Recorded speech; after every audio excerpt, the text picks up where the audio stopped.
Hello दोस्तों, मैं सौरभ आप सभी का स्वागत करते हैं हम अपने यूट्यूब चैनल एसएससी माहौल पे। तो दोस्तों, एग्ज़ाम में रिफॉर्म्स के लिए एक पीआईएल फाइल की गई है एससी सुप्रीम कोर्ट में।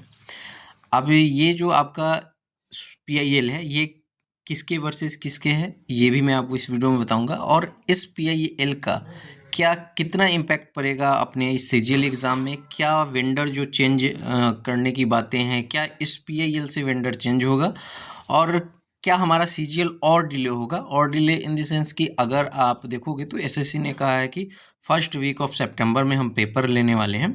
तो अभी तक तो डेट्स आई नहीं है, तो क्या ये और डिले होगा, इसके ऊपर बात करने वाले हैं। तो वीडियो को पूरा वॉच कीजिएगा। चैनल पे पहली बार हो गई तो चैनल को जरूर सब्सक्राइब कीजिएगा। टेलीग्राम से नहीं जुड़े तो लिंक आपको डिस्क्रिप्शन में है, जुड़ जाइएगा। तो यहाँ पे आप देख सकते हो कि ये जो हमारा पीआईएल है वो है student versus union of India. अब देखो, ये बेसिकली जो आप समझोगे, ये पर्टिकुलरली कोई एसएससी पे केस नहीं है, ठीक है। एसएससी के रिगार्डिंग पीआईएल नहीं है कि आप, नहीं तो यहाँ पर होता क्या कि स्टूडेंट या जो भी कैंडिडेट हैं उन वर्सेस एसएससी। तो ये यूनियन ऑफ इंडिया मतलब ये है कि जितने भी एग्ज़ाम होते हैं, ठीक है, गवर्नमेंट एग्ज़ाम, उन सारे एग्ज़ाम को एग्ज़ाम में रिफॉर्म्स के लिए ये केस किया गया है। जैसे कि आपको पता है कि रेलवे में भी बहुत सारी इश्यूज़ हैं, आपका यहाँ पर एसएससी में है, बैंकिंग में भी है, बहुत सारी जगह इश्यूज़ हैं। तो उस सारे इशू को लेकर, रिफॉर्म्स को लेकर ये केस किया गया है, तभी आपका यहाँ पर यूनियन ऑफ इंडिया का ये पे केस किया गया है, ठीक है। तो अब आपका ये सबसे बड़ा क्वेश्चन है कि यहाँ पर जो हमारा है, क्या इस केस के कारण जो सीजीएल आने वाला है, क्योंकि अभी पोस्टपोन्ड हुआ और पोस्टपोन्ड होने के बाद सबसे पहला पेपर एसएससी ने यही बताया कि सीजीएल ही होगा, ठीक है। क्योंकि उन्होंने नोटिस में ही कह दिया था कि आपकी जो एग्ज़ाम है हम अभी 13 अगस्त को नहीं करा रहे हैं, ये आपका एग्ज़ाम जो है वो सितंबर के फर्स्ट वीक में स्टार्ट होगा, ठीक है। तो क्या ये जो पीआईएल फाइल हुई है उसका इम्पैक्ट पड़ेगा हमारे इस सीजीएल पे, या एसएससी के आने वाले जितने भी एग्ज़ाम है उस पर, क्या वेंडर हमारा चेंज हो पाएगा। तो ये सारी चीज़ें मैं आपको बताऊं। देखो, बहुत ध्यान से समझना, सारी बातें जो हैं वो डिपेंड करती है किस पे, कि केस का ग्राउंड क्या है, केस में क्या क्या चीज़ें लिखी गई हैं।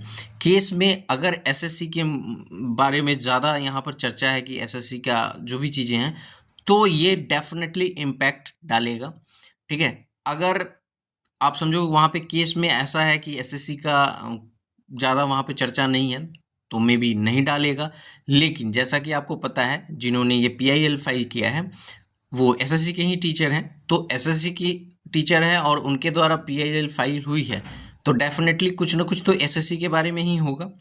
अब देखो, ये हुआ क्या है कि अभी ये रजिस्टर्ड हुआ है, ठीक है। यानी कि कल की डेट में आप देखोगे 26/8 को, जैसा कि उन्होंने इन्फॉर्म किया कि 26/8/2025 को जो है यहाँ पर ये रजिस्टर्ड हुआ है, ठीक है। रजिस्टर्ड होना और लिस्टिंग होना दोनों अलग है। तो ये रजिस्टर्ड हुआ है, अब ये लिस्ट में जाएगी, तो सबसे पहले एक्सेप्टेंस की बात है कि इस केस को एक्सेप्ट किया जाएगा या नहीं किया जाएगा। तो अभी ये रजिस्टर्ड हुआ है, जैसा कि उन्होंने बताया कि ये आपकी जो है मोस्ट प्रोबेबली, आज गणेश चतुर्थी है तो आज नहीं हो पाएगा क्योंकि ऑफ है। तो कल उन्होंने कहा है, यानी कि कल थर्सडे है 28 तारीख को, मोस्ट प्रोबेबली कि ये आपका लिस्ट हो पाए। तो इसके बारे में जो भी अपडेट होगा वो तो मैं आपको दूंगा ही दूंगा। लेकिन इसके पीआईएल की न्यूज आने के बाद बहुत सारे ऐसे कैंडिडेट हैं जो ये कह रहे हैं कि सीजीएल में क्या होगा। तो देखो, मैं आपको क्लियरली बता रहा हूँ, ये सारी चीज़ें तो कोर्ट की है, ठीक है। कोर्ट में क्या तर्क रखे जाते हैं, कितना ग्राउंड मजबूत है, हमारे एडवोकेट कैसे, देखो एडवोकेट मजबूत होंगे वो केस को मोड़ देंगे, ठीक है। सारा गेम जो होता है एडवोकेट का ही होता है। तो यहाँ पर बातें, मतलब ग्राउंड क्या है उनकी, कितना सही मतलब इम्पैक्ट डालेगा, वो सारी चीज़ें बहस पे ही डिपेंड करती हैं। पहले में आपको कोई भी नहीं बता पाएगा कि क्या होगा क्या नहीं होगा। तो अभी आप समझो कि ये केस की, अगर जहाँ तक मुझे पता है कि आपकी जो सीजीएल के एग्ज़ाम स्टार्ट होने हैं, तो ये इसी अगस्त के इसी वीक लास्ट में आपको डेट्स आपको दिख सकती है, ठीक है। तो अगर आप समझो कि यहाँ पर इस केस में कुछ भी ऐसा, यानी डेट्स नहीं आती या कुछ ऐसा होता है कि कुछ भी नहीं होता एसएससी के रिगार्डिंग, तो डेफिनेटली एसएससी अपनी डेट रिलीज कर देगी, ठीक है। अगर कोर्ट के आदेश होते हैं कि नहीं आप जो हैं यहाँ पर एसएससी को आदेश होते हैं कि नहीं आप जो हैं अभी डेट्स अनाउंस नहीं करेंगे, अभी आपका यहाँ पर जो भी है चीज़ें आपके ऊपर लग रही हैं उसको पहले क्लेरिफाई करना होगा, फिर आप आगे की प्रोसेस को कंप्लीट करोगे। तो ये अब टोटल जो है आप एक तरह से ऐसे नहीं कह सकते कि टोटली जो है आपका वेंडर चेंज हो जाएगा या आपकी डेट्स चेंज हो जाएंगी, ऐसा बिल्कुल भी नहीं है। हाँ, ये चीज़ें हैं कि ये केस हुआ है तो अगर अभी नहीं होगा तो ये आने वाले दिनों में आपके लिए कुछ ना कुछ अच्छी न्यूज़ लेकर आएगा। क्विक अगर आप चाहोगे कि आज की आज हो जाए, जैसे कि आपने देखा था कि सीजीएल प्री का जो रिजल्ट आया था तो उसमें बहुत जल्द रिवाइज रिजल्ट आ गया था, ठीक है। तो वैसा कुछ हो जाए तो वैसा तो होगा नहीं, ठीक है। एक तो सुप्रीम कोर्ट में क्या है ना कि आपकी केस की हियरिंग मतलब लिस्टिंग नहीं हो पाती है बहुत जल्दी, उसमें आपके डेट्स नहीं मिल पाते हैं। आपको याद होगा सीजीएल 2023 का केस है, ठीक है। उसमें सुप्रीम कोर्ट में 1 साल के बाद डेट आई और फिर उसमें थोड़ी सी सुनवाई हुई और फिर उसके बाद में नेक्स्ट डेट पड़ गई है 16 सितंबर की। तो यही मैं आपको कह रहा हूँ कि ये डेट्स की ऊपर डिपेंड करेगा, बहस पे डिपेंड करेगा, ग्राउंड क्या है उस पर डिपेंड करेगा, बहुत सारी चीज़ें हैं। तो एग्जैक्टली आप इसको सीजीएल से कंपेयर मतलब उसको कनेक्ट नहीं कर सकते। हाँ, हो सकता है आपका मतलब आप समझ रहे हो ना, 50-50 चांसेज है कि चेंज भी हो सकता है, इम्पैक्ट भी ला सकता है, नहीं भी ला सकता है। तो ये टोटली जो है इनके केस के बेस पे डिपेंड करता है। मैं ये वीडियो इसलिए शूट कर रहा हूँ ताकि आप कन्फ्यूजन में ना रहो कि अच्छा पीआईएल फाइल हो गया है तो हम मतलब अब ढीले पड़ जाएं। नहीं, बिल्कुल भी नहीं। पीआईएल फाइल हुआ या नहीं हुआ, ये हुआ है आपके अच्छे के लिए। सर ने स्टेप उठाया है, वो अच्छी चीज़ है। उन्होंने स्टूडेंट के लिए सोचा है और सिर्फ एसएससी के स्टूडेंट के लिए नहीं, उन्होंने सारे स्टूडेंट के लिए सोचा है, ठीक है।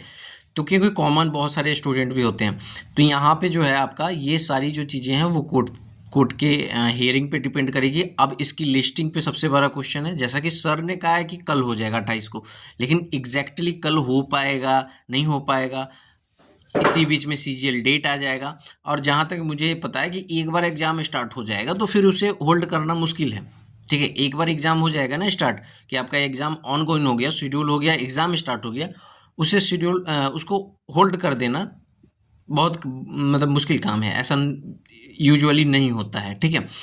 तो अब ये देखने वाली बात है कि फिर ये कब होगा, ठीक है। फिलहाल मैंने आपको ऑलरेडी बता दिया हुआ है कि आपकी जो सीजीएल की जो डेट है वो आपकी 8 सितंबर ही मान के चल सकते हो, ठीक है। मैं आपको फिर से बता रहा हूँ 8 सितंबर ही मानो। बहुत सारे जगह मेरे ग्रुप में भी ये आया कि अक्टूबर की बातें चल रही हैं। फिलहाल ऐसा मेरे पास कुछ भी मुझे कुछ भी पता नहीं है ऐसा, ठीक है। तो 8 सितंबर से आपका पेपर हो सकता है और इसकी जो डेट्स अनाउंसमेंट है मतलब आपकी डेट्स कब तक आ सकती है, तो मुझे जहाँ तक लगता है कि 29 तारीख तक आ जाएगी, ठीक है। अब ये जो पीआईएल फाइल हुआ है हो सकता है ये इम्पैक्ट डाले, अगर इसकी हियरिंग हो जाए तो मे बी डिले भी हो सकता है, ठीक है। तो इस वीडियो में इतना ही, मिलेंगे अगली वीडियो में, तब तक इतना ही। जय हिंद, जय भारत, सभी को ख्याल।